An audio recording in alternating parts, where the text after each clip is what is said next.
Il-moviment li qed jikkampanja favur il-kaċċa fir-rebbija spjega kif kienu l-Qorti Ewropea u l-Kummissjoni Ewropea li kkonfermaw li l-kaċċa fir-rebbija f'Malta hija waħda sostenibbli. Qalet dan l-avukat Kathleen Grima waqt attività fir-Rabat. Grima spjegat kif il-qorti ddikjarat dan f'sentenza tal-2009 u fissret kif is-sostenibilità tirriżulta mill-fatt li l-kaċċa hija permessa għal 20 nofsinhar fir-rebbija.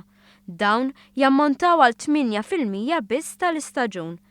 Grima fissret kif li kieku l-popolazzjoni tal-gamima u s-summina qiegħda f'periklu kif qed jingħad minn dawk kontra l-kaċċa fir-rebbija kienet tkun il-Kummissjoni Ewropea stess li ma tagħtix id-dritt tad-deroga lil pajjiżna. Fakret ukoll kif il-Kumitat Ornis jirrakkomanda l-ftuħ tal-istaġun wara li analizza l-passa tal-asafar minn fuq pajjiżna. Żiedet ukoll kif l-istudju jimponi l-limitu tal-gamim u s-summin li jista' jinqabad.